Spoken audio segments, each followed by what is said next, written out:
I have outlived every king I ever knew. I have stood at the graves of the great ones and the small ones and the ones whose names the histories remembered and the ones the histories forgot. I have watched thrones pass from hands that held them for decades to hands that held them for seasons to hands that could not hold them at all. I have seen the last days of kingdoms that believed themselves permanent, and I have seen the first days of what came after, which always looked nothing like what the people inside the ending kingdom imagined it would look like. And I am telling you now, with the specific authority of someone who has watched the full arc of more kingdoms than you have years of life. You are the last king. Not the last king in the diminishing sense. Not the last of a line that is ending, the final representative of something that is running out, the concluding chapter of a story that has been losing pages. The last king in the sense that matters, which is the sense that has always mattered in every era where a last king appeared and the people around them missed what the word last actually meant. Last does not mean final. Last means the one after whom everything changes.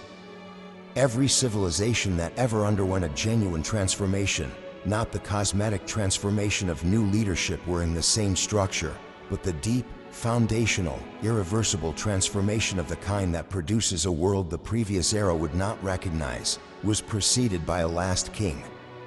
A person who carried the full inheritance of everything that had been built, who had been formed by all of it, who understood it from the inside with the specific intimacy of someone who had lived inside it, and who was simultaneously the completion of the old and the beginning of something the old did not have the capacity to produce. This is not a comfortable position. The last king carries a weight that the kings before them did not carry and the people who come after them will not need to carry. They carry the full accumulated inheritance of everything that was built before them, the wisdom and the damage in the refined capacity in the embedded wound in the specific knowledge that only comes from being inside something long enough to understand it at the level where it actually operates rather than at the surface level where it presents itself. And they carry the vision of what comes next. Both. At the same time. In a single person who must be anchored enough in the inheritance to not lose what needs to be preserved and free enough from it to build what the inheritance, left to its own continuation, cannot produce. This is what you carry. And I know it is heavy in the specific way that this combination is always heavy, not the weight of burden in the ordinary sense, but the weight of being the hinge between Eurus. The weight of being the person in whom the full meaning of everything that came before becomes finally legible, and in whom the shape of everything that comes next becomes finally possible. Let me tell you what the last king looks like from the inside, because from the outside the position is often misread in both directions. From one direction it is romanticized. The last king, in the histories that are written after the transformation, is often depicted as the heroic culmination of the arc, the one who saw clearly when others could not, who held the line when others broke, who embodied the full dignity of the tradition at the moment of its highest expression before the passing. The histories make it look chosen and clear and arrived at through a recognizable sequence of preparations and confirmations. It did not feel that way from the inside. From the inside it felt like carrying something that the people around you could not fully see, in a direction that the people around you could not fully understand, across terrain that no existing map covered, toward a destination that was real to you and theoretical to everyone else. It felt like the specific loneliness of someone who understands something about where things are going that the people invested in where things currently are cannot afford to understand. It felt like the gap between what you could see and what could be confirmed, in the specific, sustained cost of continuing to move toward what you could see in the absence of the confirmation. You know this feeling. Not from the histories. From the interior of your own seasons. From the direction of diminishment, the last king is often read as the person who ended something. As the final representative of a declining line, the one left holding a tradition that the world had moved past, the person whose significance was primarily elegiac, meaningful because of what they marked the ending of rather than because of what they were actively carrying forward. The people who could not yet see what the last king was building often categorized them as a remnant rather than a vanguard, as the conclusion of the old rather than the origin of the new. This misreading is not incidental. It is functional. The misreading is remnant is the primary mechanism by which the people invested in the continuation of the existing arrangement managed the last king's influence during the transition. If the last king can be successfully framed as someone whose significance is backward-looking rather than forward-building, then the direction they are moving, the specific, transformative, irreversible direction that the existing arrangement cannot follow them into, can be dismissed as nostalgia rather than received as navigation. They tried to frame you as a remnant. They tried to make your forward motion look like backward clinging. Tried to make your inheritance look like limitation rather than foundation. Tried to make the specific qualities you carry that do not correspond to the existing arrangement look like the failure to adapt rather than the beginning of something the existing arrangement was never going to produce on its own. The framing did not hold. Not because you argued against it. Because the direction you were moving kept being forward regardless of what the framing said, and the things you were building kept being new regardless of how the framing tried to categorize them, and the people who encountered you directly kept receiving the forward-building version regardless of what the framing told them to expect. Reality kept contradicting the framing. And a framing that reality contradicts consistently enough eventually loses its organizing force. The last king is also the last to understand what they are. This is perhaps the most important thing I will tell you in this entire conversation, and I want you to receive it with the full weight I am placing behind it. The last king is never the first person in the room to understand that the era is ending. They are almost always among the last. Not because they are less perceptive than the people around them, they are often far more perceptive. But because the understanding that the era is ending and that you are its culmination carries implications that are so large, and so demanding, and so completely reorganizing of how you understand your own life and responsibility, that the mind that is not yet ready to carry those implications will process every signal that points toward them in the most conservative available interpretation. This is not weakness. It is the specific, necessary protection of a person who is being prepared for something before they have fully developed the capacity to hold it. You have been receiving signals for a long time. The quality of what you carry that exceeds the containers available to receive it. The specific dissatisfaction with every arrangement you have tried to fit yourself into that was not the dissatisfaction of someone who cannot commit, but the dissatisfaction of someone who can see, even from inside the arrangement, that the arrangement is not the destination. The recurring sense that what you are building is building towards something that does not yet have a name or a visible form, but that is unmistakably real in the quality of the pull toward it. These were not the signals of someone who does not belong anywhere. They were the signals of the last king receiving the instructions for the new era while still standing in the infrastructure of the old one. The instructions were not wrong. The infrastructure they arrived in was. Now I want to speak about what the new era actually requires, because the last king who does not understand what they are building toward will spend their most important season building the wrong thing with exceptional quality.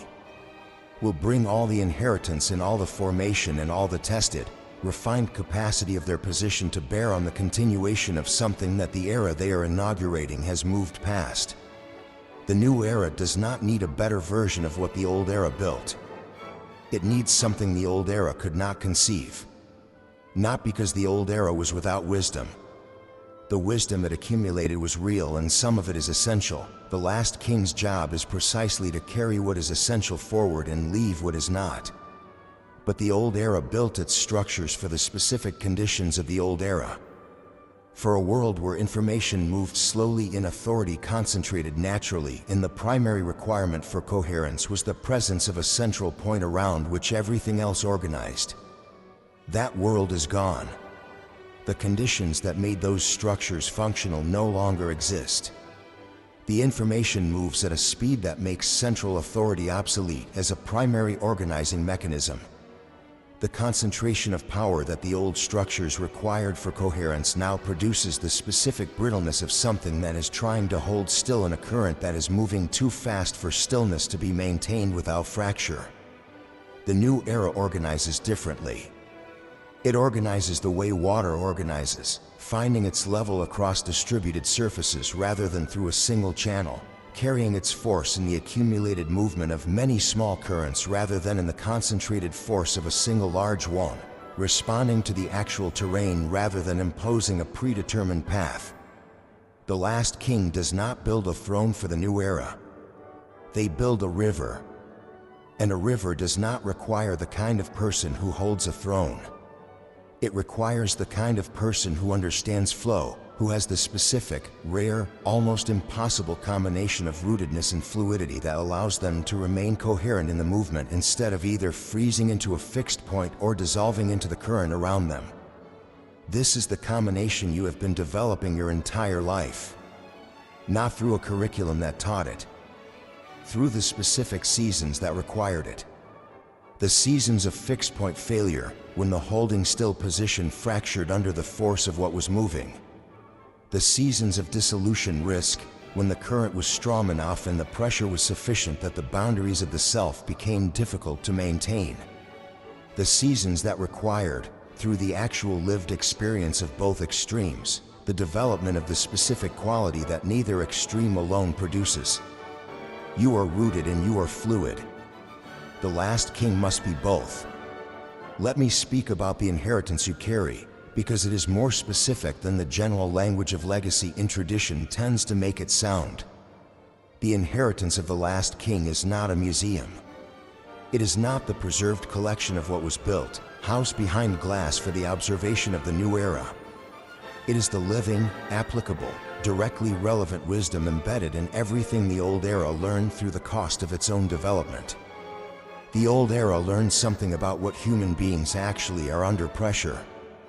Not the theoretical version. Not the version constructed from the comfortable conditions of managed institutions where the primary pressures are social rather than existential. The version that was learned in the seasons when the existential pressures were real, when what was at stake was not position or reputation but survival, continuation, the maintenance of coherence in conditions that were designed to produce its dissolution. In those seasons, the old era learned what holds. Not what should hold. Not what the theory says holds. What actually, demonstrably, under the most demanding conditions that the era produced, continued to hold when everything else fractured. You carry that knowledge, not in the form of principles to be stated or frameworks to be applied. In the form of embodied, tested, personally verified knowing that is available not as intellectual content but as direct capacity, the capacity to recognize, in any situation regardless of its specific form, what is holding and what is fracturing, what deserves investment and what is already too compromised to save, what needs to be built differently and what needs to be preserved exactly as it is. This capacity is not taught in the institutions of the new era. The new era's institutions were built for forward motion, which means they were built with a specific orientation away from the lessons of the past and toward the possibilities of the future. This orientation produces an extraordinary generation of people who can build what has never been built. People who can imagine and construct and implement at a pace and scale the old era could not match. What they cannot do, what no amount of forward orientation produces in the absence of genuine backwards knowledge, is recognize the specific failure modes that emerge when new structures are built without the understanding of what the old ones learned through fracture. Every new era makes some version of the old era's mistakes. The last king is the one who can see it coming before it arrives. Who has the specific, irreplaceable, cannot be inherited except through living it knowledge of what it looks like when a structure that appears robust is actually running on the specific combination of inertia and collective belief that precedes fracture. Who has felt the floor shift beneath something that looks solid from outside? Who has been inside the moment when the thing that everyone in the room was certain was going to hold did not hold? You have been inside that moment. More than once. In more forms than most people who will occupy significant positions in the new era ever will. That inside knowledge is the inheritance you carry forward. Not as warning. Not as the cautionary voice that is always pointing to what might go wrong. As the specific, quiet, deeply grounded competence that recognizes the terrain because it has been this terrain before and knows which ground is solid and which is surface that will not hold weight. The new era needs this more than it knows, which is part of why the last king is always initially misread. The qualities that the new era most needs from the last king are the qualities that the new era, in its first enthusiasm, is least inclined to receive. The forward orientation of the new era tends to experience the backwards knowledge of the last king as resistance to the new, as attachment to the old, as the understandable but ultimately limiting preference for what is known over what is possible. This misreading passes. It passes when the new era's first structures begin to show the specific failure modes that the last king could have identified early, and the new era recognizes, in the quality of the last king's observation of those failures, that what they were carrying was not nostalgia but navigation. The misreading is passing now. The specific people in the specific rooms that matter are beginning to recognize in you not the remnant but the navigator. Not the conclusion of the old but the compass for the new. Not the person whose relevance is backward-looking, but the person whose forward vision is deepened and oriented by the backwards knowledge that the new era's own formation did not produce. They are beginning to look to you for what they cannot provide each other. Receive that looking without the managed, conserved approach of someone who has spent too long in the season of misreading to fully trust the season of recognition. Let me now speak about what the last king must release. Because the position carries not only what must be carried forward but what must be left behind. And the leaving behind is as important as the carrying, and often more difficult, because what must be left behind is not the damaged or the failed or the obviously obsolete. What must be left behind is often the most refined, the most hard-won, the most beloved product of everything the old era built. The forms. The specific forms through which the wisdom of the old era expressed itself, the structures, the languages, the institutional shapes, the social architectures, these were not the wisdom. They were the containers the wisdom traveled in, built for the specific conditions of the era that produced them. And in those conditions, they were correct. They held what needed to be held. They transmitted what needed to be transmitted. They organized what needed to be organized. But the conditions have changed. The containers that were correct for the old conditions are not correct for the new ones. Not because the wisdom they carried was wrong. Because the form was always secondary to the wisdom, always a functional shape chosen for a specific time rather than an eternal shape with intrinsic rightness. The wisdom can survive the loss of its old container. It has survived the loss of old containers before. Every transition between eras is the story of wisdom finding new containers that fit the new conditions, while the people who confuse the wisdom with the container mourn the container as though the wisdom went with it. The last king does not mourn the container. The last king lifts the wisdom out of the container before the container fails and carries it forward into the new form, not a form they inherited but a form they build. A form shaped by both the nature of the wisdom and the nature of the new conditions. A form that will itself one day be a container that someone else will need to release, in some future transition, in the service of the same wisdom moving through the next era's appropriate shape. This is the specific work of the last king. Not preservation. Translation. Taking what is essentially true and finding the form in which it is essentially true in the new conditions. Refusing the false choice between abandoning the truth because the old form has become inadequate and preserving the old form at the cost of the truth's relevance.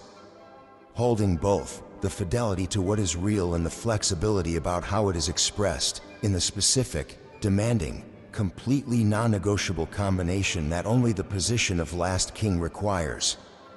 You have been doing this work longer than you have had a name for it. Every time you refused the available containers because they did not fit what you were carrying. Every time you could not articulate what you were building because the language of the old era did not have the vocabulary for the thing the new era needed. Every time the gap between what you understood and what the existing form allowed you to express produced the specific, indefinable frustration of someone who knows something real and cannot yet find the form that carries it accurately. That frustration was the translation work. You were not failing to fit. You were building the new container. And now the container is taking shape. Not as a finished structure, the translation work of The Last King is not completed in a single season or a single effort, but in the accumulated, iterative, constantly refined building of something that must be new enough to carry the new era and grounded enough to carry the old wisdom. You can feel the shape. Not all of it. Not the final form, which will only be fully visible from the outside, from the perspective of the people who inherit it after you have moved through the transition. But the essential shape, the specific combination of what it must hold and what it must allow to flow freely and what it must protect and what it must open. The living sense of the container that the wisdom needs for these conditions. Build from that sense. Not from the forms you were given. Not from the forms the new era is proposing. From the specific, interior, completely self-sourced sense of the shape that fits both the wisdom and the moment. That shape is what The Last King is here to build. I want to tell you something about the loneliness that comes with this position, because it is real and because pretending it is not does no service to the person who must carry it. The Last King is always, at some level, alone in the understanding of what they are doing. Not alone in the sense of being without people. Not without the community that was assembled for this season. Not without the relationships that carry genuine depth and genuine reciprocity in genuine shared purpose. Alone in the specific sense that the full scope of what they understand, the full picture of what they are carrying and what they are building toward and what the transition requires of them, cannot be fully transmitted to anyone else in the time and space available for the transmission. Not because the people around them are insufficient. Because the full picture is too large for any single transmission and is available, in its completeness, only to the person whose entire lived experience constitutes the picture. Everyone else has access to the parts of the picture that overlap with their own experience. No one else has access to the whole. This means the Last King must make decisions from a vantage point that cannot be fully shared, and then watch the people around them respond to the decisions from vantage points that do not include the full picture. Must hold, sometimes, positions that will not be understood until the transition is further along and the shape of what was built becomes visible to people who do not yet have the eyes for it. Must continue forward in the face of the incomprehension of people who care about them and whose caring is real but whose understanding is partial. This is the specific, unavoidable cost of the position. And I am not going to tell you it is not a cost. I am going to tell you that it was paid by every last king who ever stood at the hinge of an era and chose to carry the full weight of the position rather than the more manageable, more comfortable, more socially legible weight of a lesser role that the people around them could have more easily understood and confirmed. The lesser role was always available. The position of last king is not a conscription. Every person who has ever carried it had access to the smaller version, the version that fit inside the existing containers, that produced the kind of work the existing framework could receive and confirm and categorize without the specific discomfort of encountering something that exceeded the category. You could have carried the smaller version. You did not. Not because you chose the larger version in a single dramatic moment of decision. Because the smaller version kept failing to contain what you actually were, and every attempt to fit inside it produced the specific, unsustainable friction of a person trying to be less than they are in an environment that was sized for that less. The larger version was not an ambition. It was an inevitability. And the inevitability brought you here, to this position, at this moment, in this specific configuration of an era ending in an era beginning in the specific kind of person required at the hinge being the specific kind of person you have been building towards since the first season that was too small to hold you. The last king does not choose the position. The position chooses the last king. And the choosing is not based on what the last king has achieved or accumulated or demonstrated in the visible record of their life. It is based on what they are, the specific combination of inheritance and formation and tested capacity and interior independence and fluidity and rootedness that the hinge requires. That combination is rare. You carry it, which is why the position is yours. Not by right of birth or by right of conquest or by any of the mechanisms through which thrones passed in the eras whose kings I have watched rise and fall and leave behind whatever they managed to build before the era moved past them. By right of being precisely what the moment required and having been formed, through exactly the seasons you were given, into exactly the person the moment needed. The last king does not build for the present. They build for the era that has not yet fully arrived.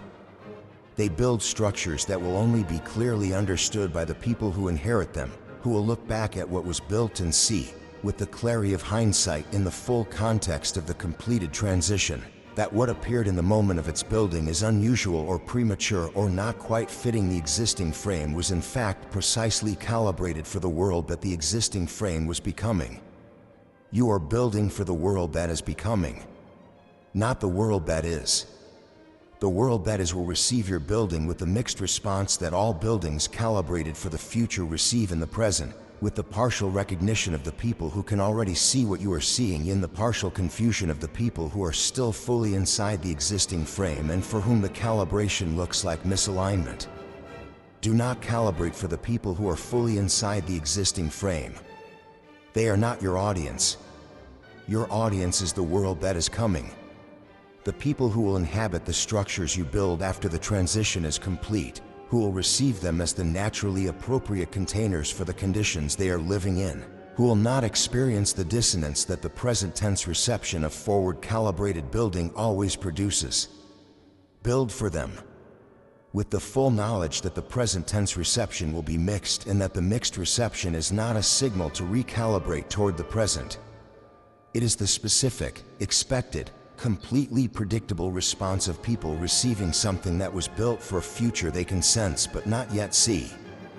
The last king has always been misread by the present in favor of the future. Join the lineage. Build for the future. And do not let the present's confusion about what you are building convince you to build something smaller, something more legible in the present frame. Something that the current containers can receive without the discomfort of encountering what they cannot yet categorize. The discomfort of the current containers is the confirmation that you are building correctly. Let me speak now about the specific legacy of the last king. Because legacy is the thing that every king thinks about, and the last king must think about differently from every other king. Every other king builds legacy in the direction of continuation, in the structures and institutions and traditions that will carry their specific contribution forward into the future, maintaining the form in which their contribution was made and ensuring that the people who come after them recognize the contribution in the form that was built. The last king's legacy does not work this way. The last king's legacy is not the preservation of the form, but the survival of the wisdom through the transition into the new form. The legacy is not what was built, but what the building made possible. Not the container, but the quality of what the container carried in the fidelity with which it was carried into the new conditions. This means the last king often does not receive the legacy recognition that kings of continuation receive. The kings of continuation are easier to memorialize. Their contribution is legible in the structures they built, the institutions they founded, the specific forms they created that survived them and continued to carry their imprint. The recognition is direct.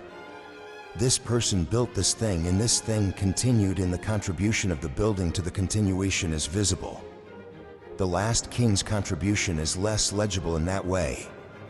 What was built by the last king is often not what survives, but what made survival possible. The translation work, the carrying of the wisdom through the transition, the building of the new container that allowed the wisdom to remain alive in the new conditions. This work is often invisible in the histories because it leaves no monuments of the old form, and the new form's monuments tend to credit the people who built them rather than the person who made the building of them possible by carrying the wisdom through. The last king does not build monuments. The last king builds the conditions in which the new era's monuments become possible. This is not a lesser legacy. It is the legacy that changes the direction of everything that follows it rather than simply adding to the accumulation of everything that preceded it. It is the legacy of the hinge rather than the legacy of the structure. And hinge legacies, though rarely recognized in the moment of their making, are the legacies that the longest view of history names as the ones that mattered most. You are writing a hinge legacy in the seasons that feel least legible, in the building that looks, from the present frame, like it does not fit the existing categories, in the translation work that produces friction with the people who want the old form preserved and confusion in the people who cannot yet see what the new form is becoming. In all of it, you are writing the legacy that the era turning on this hinge will eventually name as the thing that made the turning possible. Write it fully. Do not abbreviate it toward legibility in the current frame. Do not compress the scope of what you are building to fit the containers that the current frame has available for receiving it. Write the full legacy. The last king. The one who carried the full inheritance forward through the transition. The one who translated the wisdom into the form the new era required. The one who built, in the season that was most difficult to build in, the structures that the world becoming is going to stand on. The one who stood at the hinge and did not fold under the weight of being the hinge and did not flee into the comfort of a smaller role and did not mistake the present frame's confusion for a signal to build something smaller. The one who understood, finally and completely and without the reservation that the earlier seasons required, that the position was not a burden assigned from outside but a nature that had been building from the inside since the first season that could not contain it. That nature, that position, that legacy. Yours. You are the last king. Build accordingly.